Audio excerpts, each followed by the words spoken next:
This is breaking news. Happening right now, officials are giving a press conference on the ongoing investigation into the deadly beating of Robert Brooks at the Marcy Correctional Facility on December 9th, 2024. While Robert was being beaten. And finally, the third tier, those who were to a lesser extent aware of what was happening to Robert, or should have been aware of what was happening to him, and did nothing. The most important question that we face, and which I think will be the centerpiece of the trial, whenever that is, will be, what did Robert die from? The latter question has been answered to my satisfaction and to the satisfaction of the grand jury by the Onondaga County Assistant Medical Examiner, Katja Merkulova. Robert died of massive beating to his body, both externally and internally. Several of his internal organs were bruised. His hyoid bone was fractured. His thyroid cartilage was ripped. He also died as a result of repeated restrictions to his airways, causing severe brain damage. And finally, he died by choking on his own blood.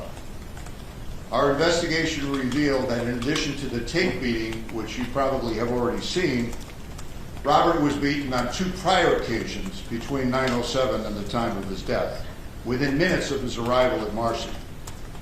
Our investigation further revealed that there was no provocation by Robert Brooks that would have precipitated any physical response whatsoever, never mind the physical response that was inflicted upon him. I think any sentient human being looking at the tapes naturally comes to the conclusion that he must have said something, he must have spit at the officers, he must have resisted in some way, and the fact of the matter is he did absolutely nothing. The first beating took place in what is referred to as the arsenal section of Marcy. It's the first enclosed structure that Robert entered after disembarking the bus from Mohawk. The second beating took place outside as Robert was being escorted to the infirmary. And by the way, he was being escorted to the infirmary because that is standard procedure when an inmate arrives at Marcy. And the third and final and fatal beating took place in the emergency room of the infirmary, which I said many of you have seen on tape. Indicted for murder in the second degree under a theory that they acted with depraved indifference to human life and caused Robert's death are former Marcy Corrections officers Anthony Farina, Nicholas Anzalone, David Kingsley, Christopher Walworth, and Matthew Gallagher. They face as potential punishment life in prison. Indicted for manslaughter in the second degree for recklessly causing Robert's death by essentially doing nothing are Michael Mashaw, Michael Fisher, and David Walters. They are facing a potential 15 years in state prison. And finally, indicted for tampering with evidence is Nicholas Gentile, a Class C felony punishable by 4 years in state prison. One additional defendant has been indicted for murder in the second degree, and he was unavailable to surrender himself. We do not believe he's a flight risk. He will be arraigned in the very, very near future. 3 former Marcy Correction officers have reached plea agreements with the special prosecutor. I will not reveal their names nor their plea agreements until such time as they appear in court and enter their guilty pleas. At least 2 current or former Marcy employees and at least 1 current or former Mohawk employee are still under investigation, and the grand jury is still sitting and still able to hear evidence. I would advise them to seriously consider cooperating with the special prosecutor. That, of course, is their choice. I want to thank very much the governor of the state of New York, Kathy Hochul, for her assistance both logistically and financially. She has given me every resource I need to successfully conclude and bring to justice in this case. I want to thank Chris Marticello, who is Assistant Superintendent of Docks. He has answered every question. He has done every request we have made of him. The state police have been outstanding in their investigative work, as they have been throughout my 45-year career as a prosecutor. I want to thank my longtime friends and my local colleagues, the county executive, Tony Pacenti. He has been a great, great host to me and my staff. It's made us feel very, very welcome. And of course, I want to thank my colleague and my new friend, Todd Carville, for his assistance the Oneida County District Attorney. I want to thank my team, who I just introduced. I want to give a special thanks to 23 members of this community who selflessly gave of their time and cautiously and very, very deliberatively went over this case and returned this indictment. I want to thank Robert Brooks, Jr. I don't know him very well. This is the second time I have met him. He strikes me as an extraordinary young man, and he has been very, very gracious and supportive of me and my team. I want to also thank Jared Ricks, who was Robert's brother, Robert Brooks, the deceased's brother, and also Robert Ricks, who was Robert's father. I remind everyone that all of these defendants are cloaked with the presumption of innocence, and they will get their day in court at some time in the very, very near future. I want to turn the microphone over to a couple of people. I'm going to start right now with New York State Police Superintendent Stephen James. Sue? Good afternoon. Thank you, District Attorney Fitzpatrick and your staff. As the DA mentioned, essentially his office, through the special counsel responsibilities, assumed special counsel investigation of this case. They immediately went to work. They worked closely with the members of the state police to put this case together. And certainly, as he said, it's not done, but I thoroughly appreciate the work and the professionalism that they put forward. I want to acknowledge the assistance that we received that was provided by the Onondaga County Medical Examiner's Office as well. So the state police, they were notified of Robert Brooks's death in the early morning of December 10th. Our investigation started immediately, led by our Bureau of Criminal Investigation right here within the Troop D area. We committed a significant number of resources in this case, which included the expertise and the support of our Special Investigations Unit, our Forensics Investigation Unit, and our Forensics Video Multimedia Unit. We expended a significant amount of resources and hours conducting extensive interviews, collecting evidence, and analyzing hundreds of pieces of evidence. We investigated more than 400 separate leads that were emanated from this case, and we executed 16 search warrants to date. These numbers, they illustrate the extraordinary efforts that our members dedicated to this case and our efforts in collecting basically information to get to the truth and providing answers to the family. I commend all of the members for their hard work. And I just want to close by offering my sincere condolence to the family of Robert Brooks. Now, I've been a member of law enforcement for a good number of years, and although I've personally overseen and investigated numerous criminal cases, I have to acknowledge that this was a horrific incident to view.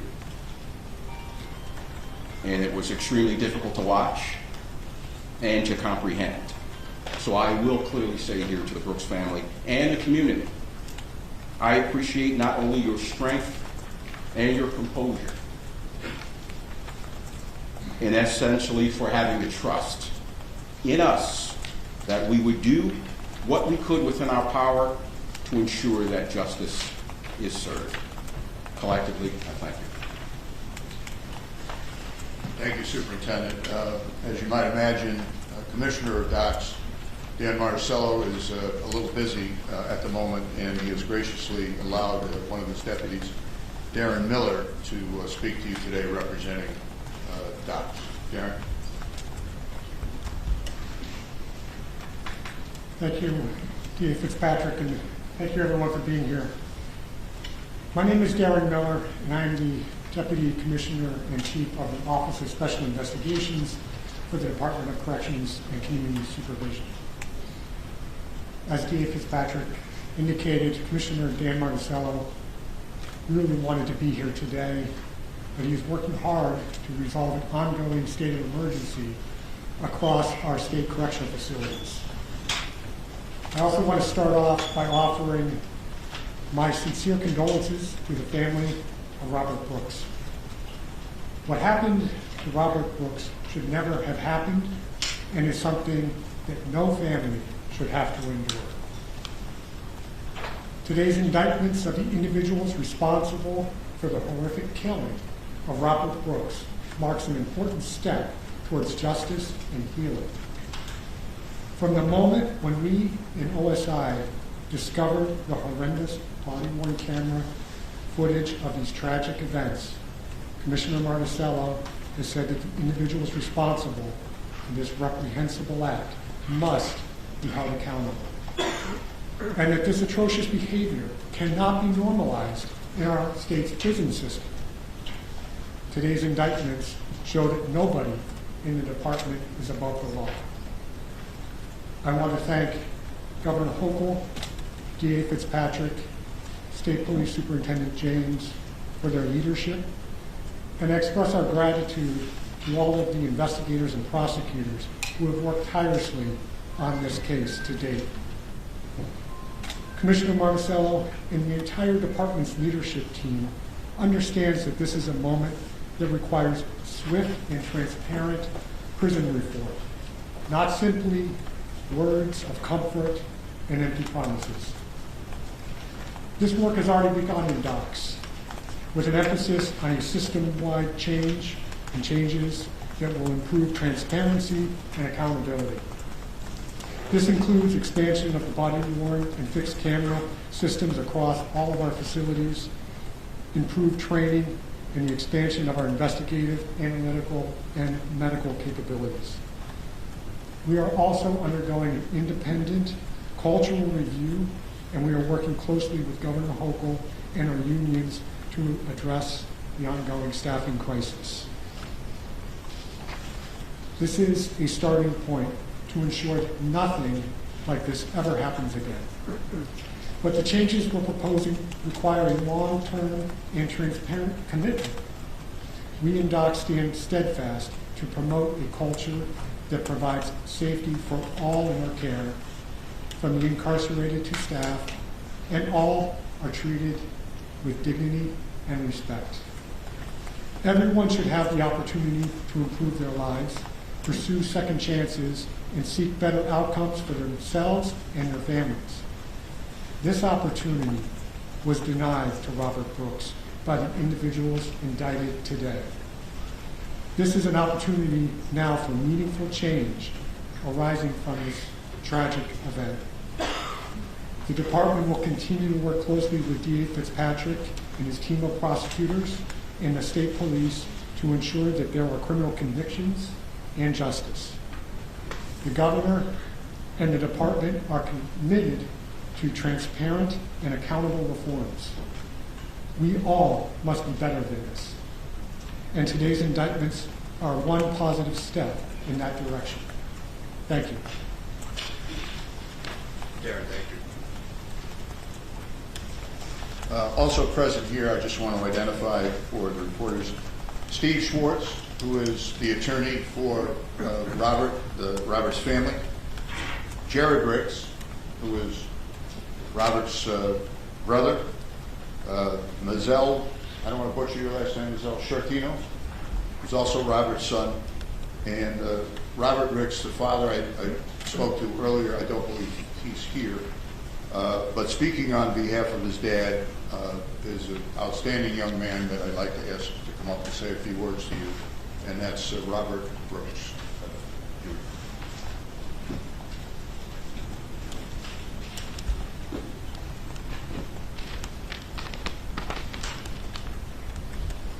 Hello.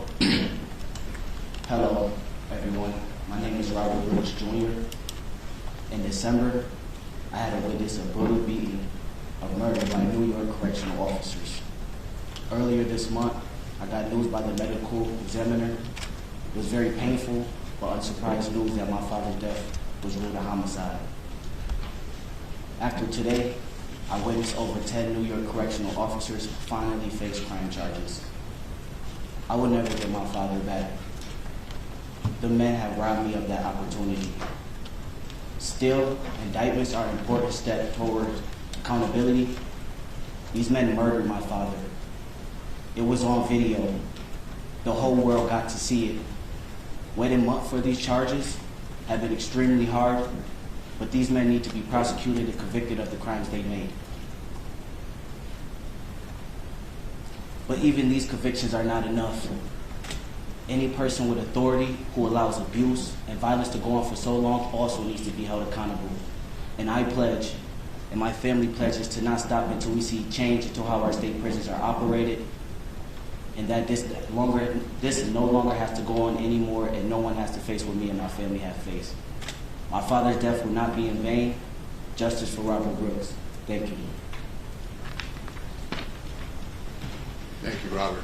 And as several people have already said, on behalf of every New Yorker, God bless you, and we're so very sorry about what happened to Dad. I'll take questions. I'm going to take every question, so there's no reason to jump all over. Just tell me what news agency you're from and to whom you'd like to direct the question. Sir. To you, I'm with the Associated Press. Could you speak a little bit about the redacted name, the person who's not in custody? Are they actively seeking to avoid arrest, or can you? No, it's one individual. I'll charitably say it was a misunderstanding by his attorney. My recollection is that he was clearly told to be here, but he had a commitment that I'm not going to go into, and he is due to surrender himself next week. Obviously, if he doesn't surrender himself, he'll be arrested and hopefully remanded without bail. And he's a CO?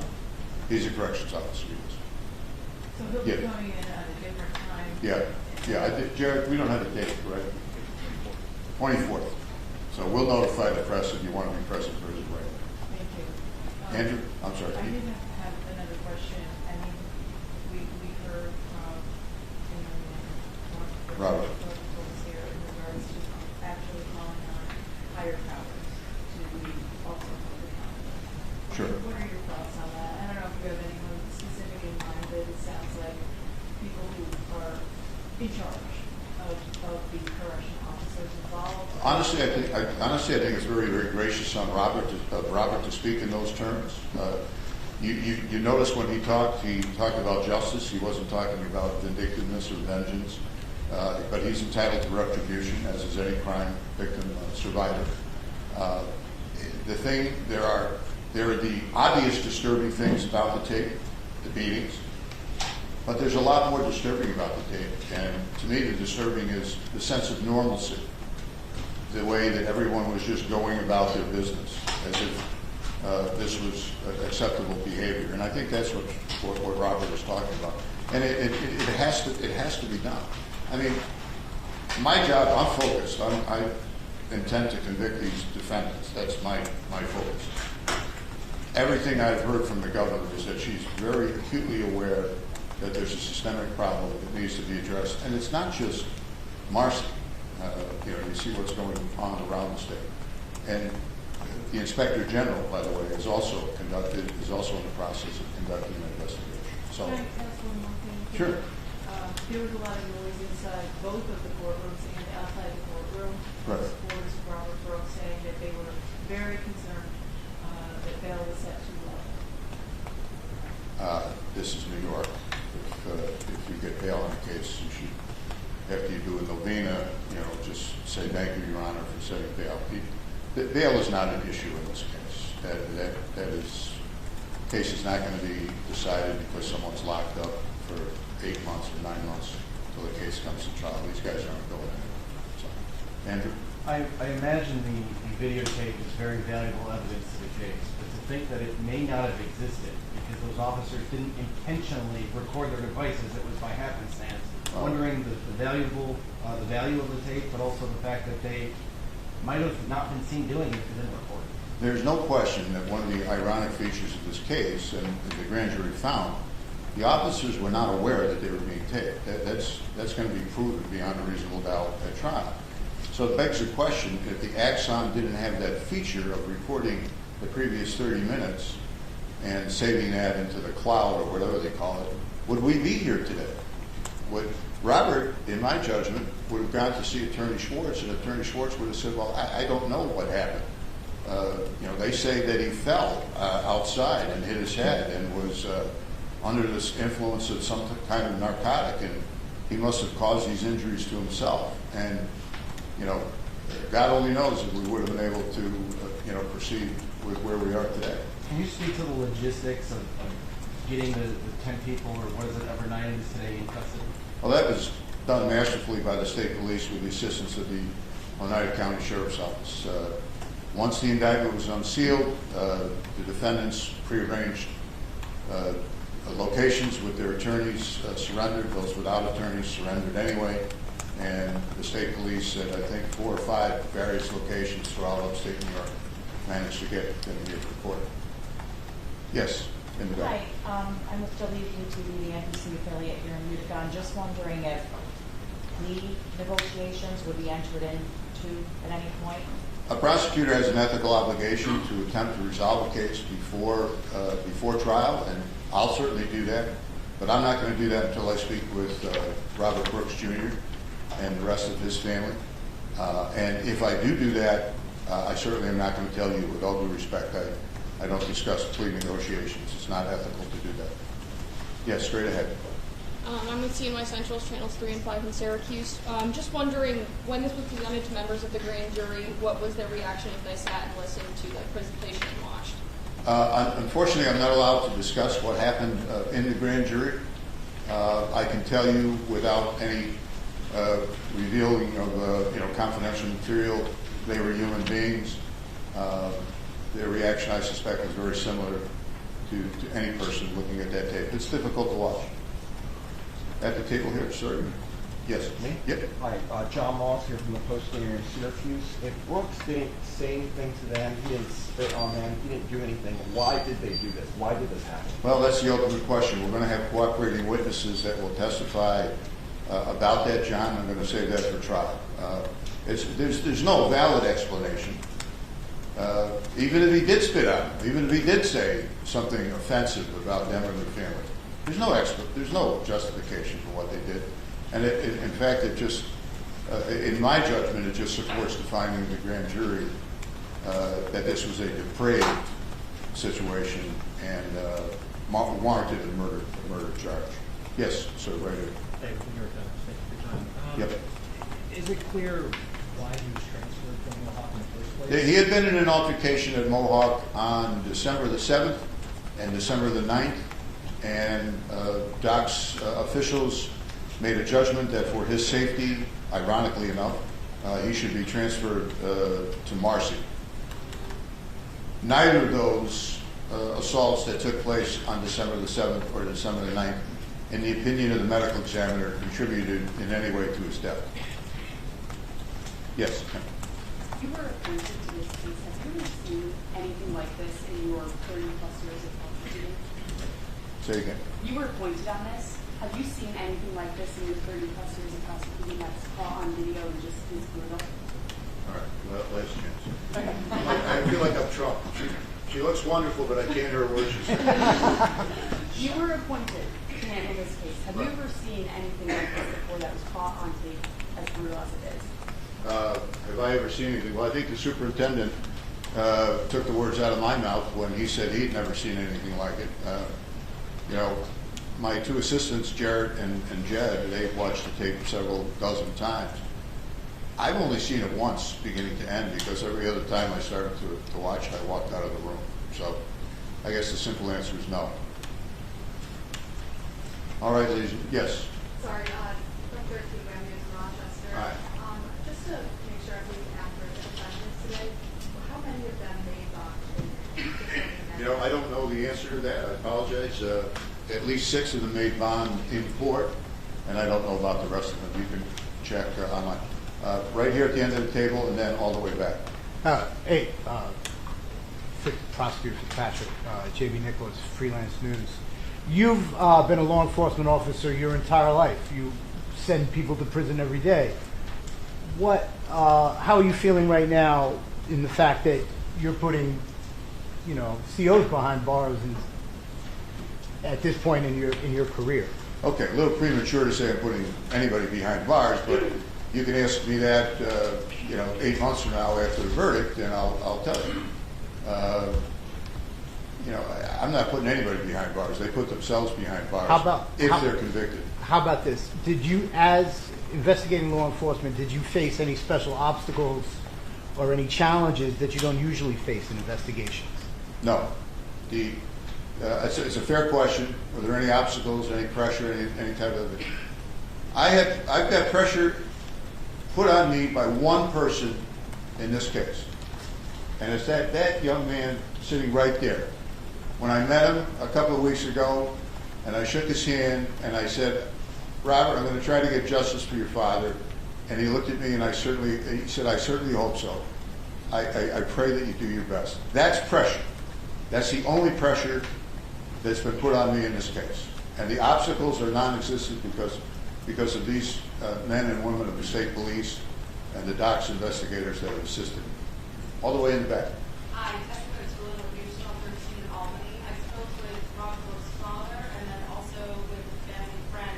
They both tell me while they're happy that the corrections officers and other guards are being charged in this case, they're upset and wonder why they got bail. I don't know. You probably could, you're a reporter, you probably could have answered that for them. We live in the state of New York where it's very rare to see somebody charged and not have bail set. I thought that the bail set by Judge Bauer was eminently reasonable. I don't consider them flight risks.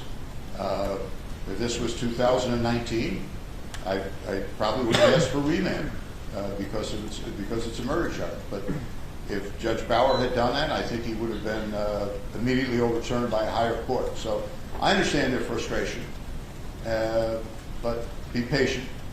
Let's see what happens. Sir. Yeah. Was there any investigation into this being more than an isolated incident of prison guard brutality, but as actually a part of a beatdown squad?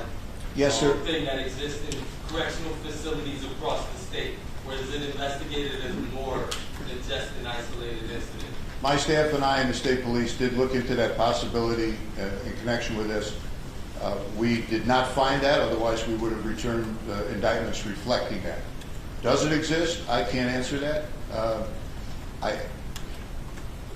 I can tell you that to paint a broad brush of the thousands of corrections officers in the state based on these guys would be unjust. But there's a problem.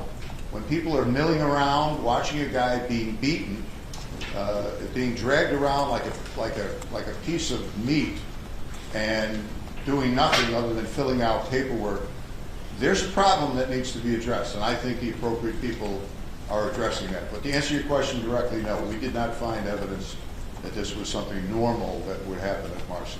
Some of these officers, though, are accused of other acts of violence in their job. That's why the Attorney General recused herself. Does anybody have any questions for anyone behind me? I don't want to keep everybody. I know the superintendent has other things to address. So, yeah. Prison. I don't know if you want to there is a call from the family and those who support the family for systemic, long-term, drastic change. And you addressed that a little bit, but what can you say you're actively working to do? There currently is an independent law firm and has been hired and is conducting an extensive review of the culture in the correctional system. They're touring various prisons. They're talking to individuals from the highest ranks, including our commissioner, all of the executive staff in the department, and then on down, so that it's a top to bottom review of the Department of Corrections. We are also engaging 2 other entities, again, independent entities that have expertise in corrections, and they're looking at different sampling of correctional facilities with also the mindset of trying to drill down to see what types of changes can be made to implement real and sustained reform in our system. How is and that's just among others. I mean, I mentioned about the body worn cameras, which is a game changer in the system, particularly trying to determine what goes on behind the walls. The video in this case was obviously very instrumental in identifying what happened. We were working this case right from the start with the state police and then the Attorney General. And when we got word from the medical examiner about the serious and gruesome injuries sustained by Robert Brooks, there were significant questions that were being asked as far as how could that have happened. The video answered that question, and I was there when we reviewed that video on December 12th after one of our investigators, actually my second in charge, Chris Marcello, who Dave Fitzpatrick mentioned, and on a thought that we should check with the company and see could there be retained video. And we pursued that lead, and to our shock, we found that video, and thank God that we did. Some of these issues are actually coming up by correction officers in the wildcat strikes, including the body-worn camera footage. Should that body-worn cameras, should there be more of them? Should there not be body-worn camera footage? So how are the demands from correction officers from the wildcat strikes actually, how is that affecting any of your plans to make changes? Well, as you might imagine, we're in the middle of that emergency and that crisis, and those demands are being reviewed by the commissioner and the governor, and they're working with the unions. But I know the commissioner and the governor stand firm in believing in the importance of transparency and camera footage in order to hold people accountable for their actions. And that includes anybody in the system. And who was that said you should check with the company to see if they had the backup footage? My number 2 in the office, Chris Marcello, had the thought that perhaps there was recall video, which is what it's referred to. We had not known about recall video previously, and it was, quite frankly, an alarm.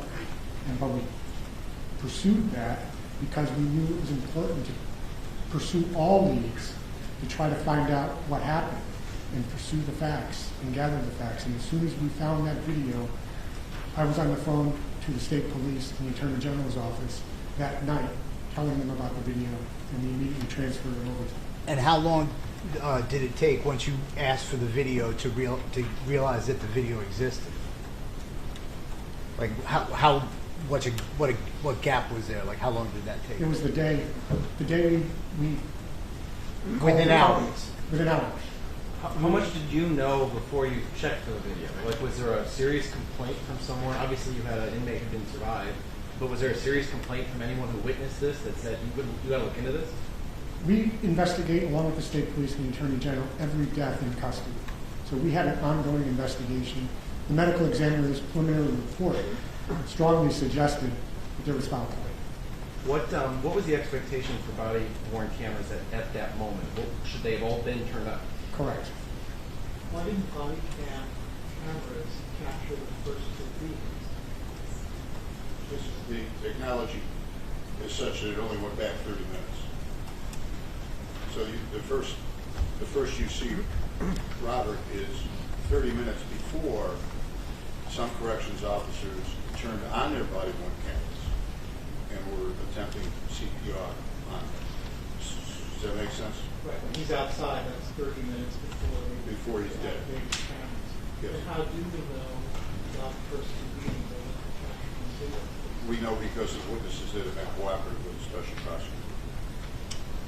And I'm sorry, can I just follow up with one more question?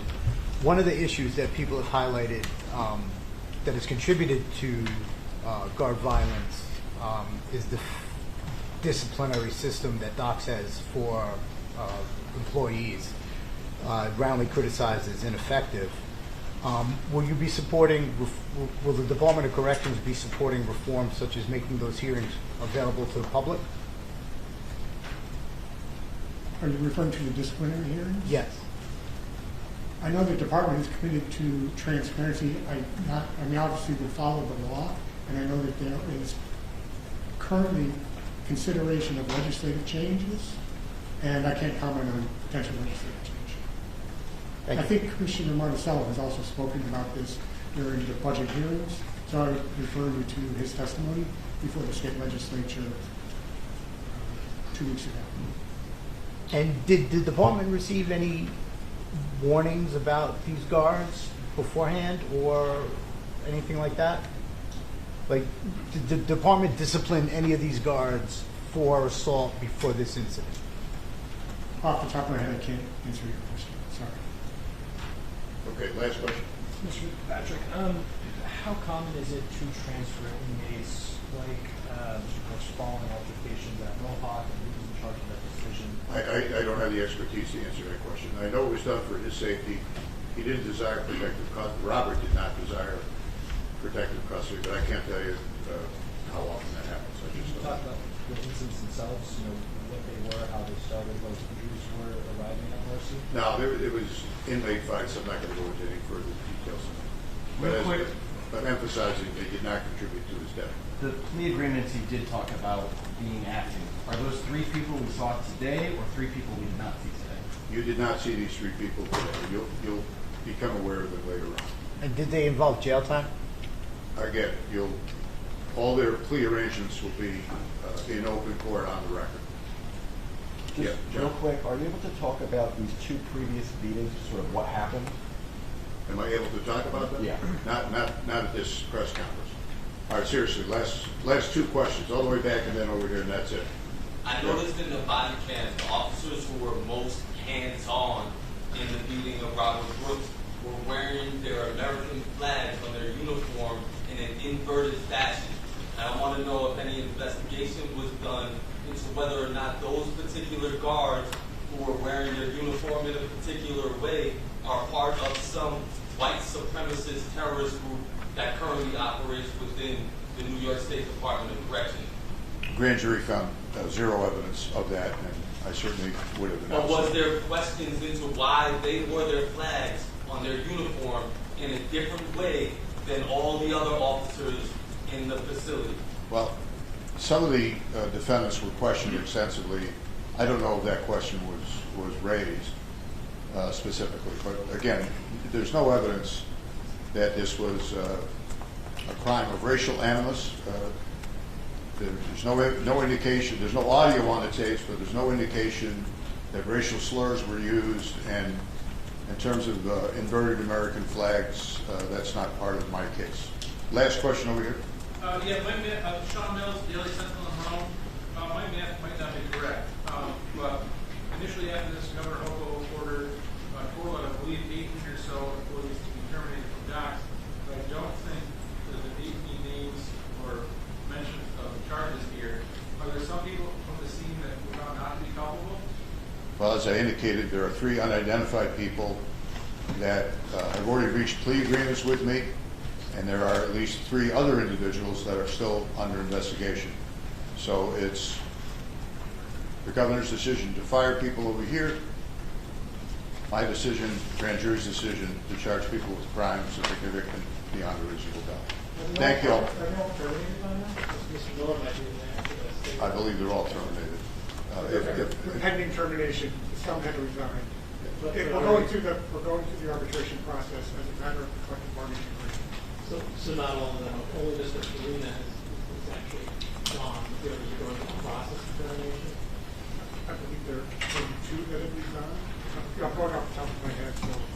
But they're going through the process of They're going through the process by which they're bound to pursue. That's all going as of today. The people arraigned today are going through that process. Those that have not been terminated are suspended and they're facing termination. That's what the department's position is. They're moving to terminate them. So we have to go through the collective bargaining process. They are suspended and going through termination. Correct. Suspended without pay. Thank Will you. the officers who have retired maintain their benefits and pension?